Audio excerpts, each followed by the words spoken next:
வணக்கம் மக்களே, welcome to FDFS with Mohi. So இந்த வாரம் ரிலீஸ் ஆக இருக்க பறந்து போ மற்றும் 3BHK படத்தோட ரிவ்யூ நம்ம சேனலில் இருக்குது. அதை மறக்காமல் செக் அவுட் பண்ணிக்கோங்க. அடுத்ததாக தமிழ் ஆக்ஷன் திரைப்படமாக ரிலீஸ் ஆகிருக்க ஃபீனிக்ஸ் வீலான் படத்தோட ரிவ்யூ தான் பார்க்க போகிறோம். இந்த படத்தில் லீட் பண்ணியிருக்காங்க அறிமுக நாயகனாக சூர்யா சேதுபதி அவர்கள், நம்ம விஜய் சேதுபதி அவர்களுடைய மகன். அண்ட் இந்த படத்தில் மேலும் வந்து பார்த்திங்கன்னா தேவதர்ஷினி, வரலட்சுமி அண்ட் இந்த படத்தில் சம்பத் பண்ணியிருக்காரு. அப்புறம் வந்து ஐஎல் அபி பண்ணியிருக்காங்க. அப்புறம் ஜே விக்னேஷ் அவர்கள் பண்ணியிருக்காங்க. வர்ஷா அவர்கள் பண்ணியிருக்காங்க. இந்த படத்தை இயக்கியிருக்காரு. அது மட்டும் இல்லாமல் இயக்குனர் மட்டும் இல்லாமல் ஸ்டண்ட் கொரியோகிராஃப் பண்ணியிருக்காரு அனல் அரசு அவர்கள். இந்த படத்தை தான் அவருடைய அறிமுக இயக்குனராக வலம் வராரு. ஸோ இந்த படம் வந்து பார்த்திங்கன்னா வரதுக்கு முன்னாடி நிறைய ட்ரோல் மெட்டீரியலாக ஆக்கப்பட்டது, எஸ்பெஷலி சூர்யா சேதுபதிக்கு. ஸோ அதற்கெல்லாம் பதிலடி கொடுக்குற மாதிரி இந்த படம் அமைஞ்சிருக்கா இல்லையா அப்படின்றது தான் நாம் இந்த ரிவ்யூவில் பார்க்க போகிறோம். ஸோ ரிவ்யூக்கு போகிறதுக்கு முன்னாடி இந்த ரிவ்யூ ஆனது உங்களுக்கு பிடிச்சிருந்துன்னா மறக்காமல் லைக் பண்ணுங்கள், கமெண்ட் பண்ணுங்கள், ஷேர் பண்ணுங்கள், சேனலில் சப்ஸ்கிரைப் பண்ண மறந்துடாதீங்க. வாங்க நம்ம ரிவ்யூக்கு போகலாம். ஸோ ஃபீனிக்ஸ் வீலான் இந்த படத்தினுடைய கதை சுருக்கம் என்ன அப்படின்னு கேட்டிங்கன்னா, ஓப்பனிங்லேயே வந்து பார்த்திங்கன்னா ஒரு ஆளுங்கட்சி எம்எல்ஏ வந்து ஒரு சிறு பையன் பயங்கரமாக வெட்டி சாய்க்கிறான். அதனால் ஜெயிலுக்கு போகிறேன், ஏன் இந்த பையன் வந்து இந்த எம்எல்ஏ வந்து கொல்லணும், எதற்காக அவன் ஜெயிலுக்கு போகணும் அப்படின்ற பின்னணிய கதை நோக்கி தான் இந்த நகரப்படுது. அந்த பையன் வேறு யாரும் இல்லை, சூர்யா சேதுபதி அவர்கள். ஸோ அதை நோக்கி மட்டும்தான் இந்த படம் நகரப்படுது. ஓகே, இந்த படத்தினுடைய பாசிட்டிவ் நெகட்டிவ் பற்றி பேசுவோம். இந்த படத்தில் வந்து ஸ்டண்ட் இல்லை, ஸ்டண்ட்டாக தான் படம் இருக்குன்னு சொல்லலாம்.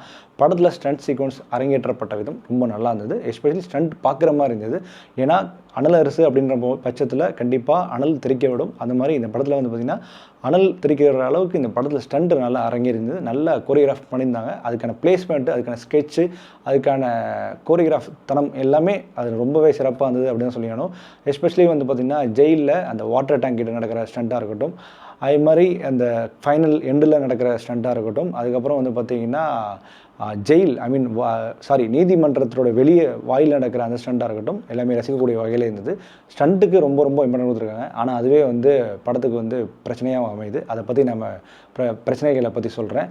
ஆனால் இந்த படத்தில் சூர்யா சேதுபதி அவரோட நடிப்பு அப்படின்னு பொறுத்த வரைக்கும் பார்த்திங்கன்னா, இந்த படத்தில் ஃபஸ்ட் ஹாஃபுக்கு அவர் வந்து பார்த்திங்கன்னா டைலாக்ஸே கிடையாது. மேக்ஸிமம் 1-2 வார்த்தை மட்டும் தான் பேசுவார். மிக முக்கியமாக அவருக்கு நல்லா இந்த மாஸ் சீக்வன்ஸ்க்கான ஃப்ரேமுக்கு செட் ஆகிறாரு. அந்த முகம் நல்லா அதுக்கேற்ற முகமாக இருக்குது அப்படின்னு சொல்லணும். முக்கியமாக ஒரு தமிழ்நாட்டு முகம் அப்படின்னு கூட சொல்லலாம். ஸோ அந்த முகம் அந்த ஃப்ரேம், அவருக்குடைய மாஸ் சீக்வன்ஸ், அவருக்கு முக்கியமாக அந்த மாஸ் சீக்வன்ஸ்க்கு உண்டான ஸ்லோ மோஷன்ஸ் எல்லாமே அவருக்கு சூட் ஆகுது. அதில் தவிர்க்கவே முடியாது. அதை நம்ம வந்து இல்லை அப்படின்னு சொல்லிட்டு ட்ரோல் பண்ணுற அளவுக்கு அது பக்காவாக அவர் சூட் ஆகுது. அதுக்கேற்ற மாதிரி அவரை வந்து உருவமைச்சிருக்காருன்னு தான் சொல்லி ஆகணும். அண்ட் எஸ்பெஷலி செகண்ட் ஹாஃபில் அவருடைய ஸ்டண்ட்ஸ், ஃபஸ்ட் ஹாஃப்லையும் சரி, ஃபஸ்ட் ஹாஃபில் வந்து சின்ன ஸ்டண்ட்ஸ்லாம் வந்து அதுவும் சரி, அவர் ஸ்டண்ட்டில் ரொம்ப நல்லாவே பர்ஃபார்ம் பண்ணியிருக்காரு அப்படின்னு தான் சொல்லி ஆகணும். அண்ட் கண்டிப்பாக வே டு கோ, அவருக்கு இன்னும் நிறைய படங்கள் பண்ணலாம். இதை தாண்டி வந்து பார்த்திங்கன்னா இந்த படத்தில் வந்து வரலட்சுமி பண்ணியிருக்காங்க. ஸோ வரலட்சுமியாக இருக்கட்டும், தேவதர்ஷினியாக இருக்கட்டும், சம்பத்தாக இருக்கட்டும், இவங்க எல்லாரும் கொடுக்கப்பட்ட வேலையை நல்லாவே பண்ணியிருக்காங்க. அடுத்து நோட்டபிளான கேரக்டர் அப்படின்னு பார்த்தீங்கன்னா ஜே விக்னேஷ், அதாவது காக்கா மூட்டையில் நடிச்சா தெரியுமா, பெரிய காக்கா மூட்டை, அவர் இந்த படத்தில் நடிச்சிருக்காரு. அதாவது இவருக்கு அண்ணனாக நடிச்சிருக்காரு. அவரோட கேரக்டரும் இருக்கட்டும், அவர் நடித்த விதமாக இருக்கட்டும் ரொம்பவே சிறப்பாக இருந்தது. அதை தாண்டி வந்து ஐஎல் அபியோட நடிப்பாக இருக்கட்டும், அதுக்கப்புறம் வந்து பார்த்திங்கன்னா அதாவது அந்த ஜெயிலில் இருக்கிற மற்ற பிணை கைதிகள், அவங்கள வந்து பார்த்திங்கன்னா முக்கியமாக லாங் ஹேர் வச்சு ஒருத்தர் குறுந்தாடி வச்சுருப்பார், அவரோட ஃப்ரெண்ட் ஒருத்தர் வருவார். ஸோ அந்த கேங்கே வந்து பார்த்திங்கன்னா ரொம்ப நல்லா நடிச்சிருந்தாங்க அப்படின்னு தான் சொல்லி ஆகணும். ரொம்ப இயல்பாக நடிச்சிருந்தாங்க அப்படின்னு சொல்லணும். ஸோ இந்த படத்தில் வந்து பார்த்திங்கன்னா ஸ்டண்ட்டு, அது தாண்டி வந்து பார்த்திங்கன்னா வேல்ராஜ் அவருடைய சினிமாட்டோகிராஃபி, அந்த ஸ்டண்ட்டு, அந்த மாஸ் சீக்வன்ஸ் எலிவேட் பண்ணுறதுக்கு ரொம்ப ஹெல்ப்ஃபுல்லாக இருக்குது அப்படின்னு சொல்லி ஆகணும். சாம் சிஎஸோட பின்னணி இசை இந்த படத்துக்கு ஒரு பெரிய பலம் இருந்தாலுமே ஒரு சில இடங்களில் வந்து காது குடையிற அளவுக்கு டிஸ்டர்ப் பண்ண தான் செய்யுது. ஸோ பிரவீன் கேலோட கட்ஸ், அதாவது எஸ்பெஷலி ஸ்லோ மோஷன் கட்ஸ்லாம் வந்து ரொம்பவே இந்த படத்துக்கு யூட்டிலைஸ் ஆகிருக்கு அப்படின்னு சொல்லி ஆகணும். ஸோ இந்த படத்தினுடைய பிரச்சனைகள் என்ன அப்படின்னு கேட்டிங்கன்னா, அதிகபட்சமாக ஸ்டண்ட்டுக்கு மட்டுமே ஃபோக்கஸ் பண்ணி ஸ்க்ரீன் பிளேயோடையாகவும் சரி, கதையோடையாகவும் சரி பெருசாக கோட்டை விட்டுட்டாங்களோ அப்படின்னு தோண வைக்குது. ஏன்னா இந்த கதையை வந்து பார்த்திங்கன்னா பரம்பரையாக நம்ம எல்லோரும் பார்த்துட்டு வரப்போ கதை. ஸோ அதனால் புதுசாக புதுசாக ஸ்க்ரீன் பிளேயை பார்த்திங்கன்னா கண்டிப்பாக கிடையாது.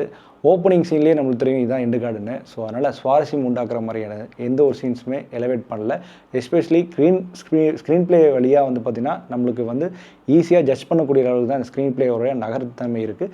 அண்டு இந்த படத்தில் வந்து பார்த்திங்கன்னா காட்சிகள் அமைக்கப்பட்ட விதம் வந்து பார்த்திங்கன்னா கட்டாக ஒரு செக்மெண்ட்டாக இருக்கே தவிர்த்து படத்தினோட கோர்வைக்குள்ளே உட்படவே இல்லை.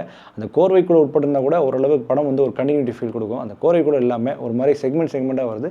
அதே மாதிரி பழைய வண்ணாரப்பேட்டை, சார்பட்டா பரம்பரை, அப்புறம் வந்து பார்த்திங்கன்னா வடசென்னை, இந்த மாதிரியான முக்கியமாக இந்த வடசென்னை மார்க்கமான உள்ள படங்கள் எல்லாத்தையும் ஒரு மிக்சியில் அரைச்சி கறந்த கலவையாக தான் நான் பார்க்குறேன். எஸ்பெஷலி வந்து பார்த்திங்கன்னா சார்பட்டா அண்ட் வடசென்னை இந்த ரெண்டுமே வந்து பார்த்திங்கன்னா மிக்ஸ் வந்து நல்லாவே இதில் பிரதிபலிக்குது அப்படி தான் சொல்லி ஆகணும். அதே மாதிரி கடைசியில் அவர் சொல்கிற டைலாக் எல்லாமே பார்த்து பழகின ஒரு டைலாக் தான். நாங்கள் ஜெயிக்கிறது பிரச்சனையா இல்லை உங்களை ஜெயிக்கிறது பிரச்சனையா அப்படின்ற டைலாக் வலுவாக இருந்தாலும் இது ஆல்ரெடி கேட்ட டைலாக், அதனால் புதுசாக இல்லை அப்படின்னு சொல்லலாம். ஸோ இது ஆனால் இன்னொரு விஷயம் சொல்லிக்க விரும்புகிறேன். ஆனால் இந்த விஷயங்கள் இப்போ வரைக்கும் நடந்து தான் இருக்குது. அது தவிர்க்க முடியாது தான். ஸோ அதனால் இது நிறுத்துகிற வரைக்கும் அதை சொல்லலாம், அதுவும் தப்பு இல்லைன்னு கூட சொல்ல வச்சுக்கலாம். ஸோ மொத்தத்தில் இந்த படத்தை பார்க்கலாமா வேணாமா இல்லை கண்டிப்பாக பார்த்தே திரும்ப கேட்டிங்கன்னா, என்னை பொறுத்த வரைக்கும் இந்த படம் வந்து பார்த்திங்கன்னா ஒரு ஆவரேஜ் படம் தான். ரொம்ப எதிர்பார்த்தும் போக வேணாம். அதேமாதிரி ஸ்டண்ட்டு உங்களுக்கு பிடிக்கும்னா கண்டிப்பாக இந்த படம் பிடிக்கிறதுக்கான சான்ஸ் இந்த படத்தில் இருக்குது. ஸோ இந்த படத்துக்கு நம்ம கொடுக்கக்கூடிய ரேட்டிங் என்ன அப்படின்னு கேட்டிங்கன்னா 5க்கு 2.75. ஓகே மக்களே, இந்த ரிவ்யூ பிடிச்சி நான் நம்புறேன். இந்த ரிவ்யூ பிடிச்சி நான் மறக்காமல் லைக் பண்ணுங்கள், கமெண்ட் பண்ணுங்கள், ஷேர் பண்ணுங்கள், சேனலை சப்ஸ்கிரைப் பண்ண மாதிரி. Until then, stay with me, FDFS with மோகி.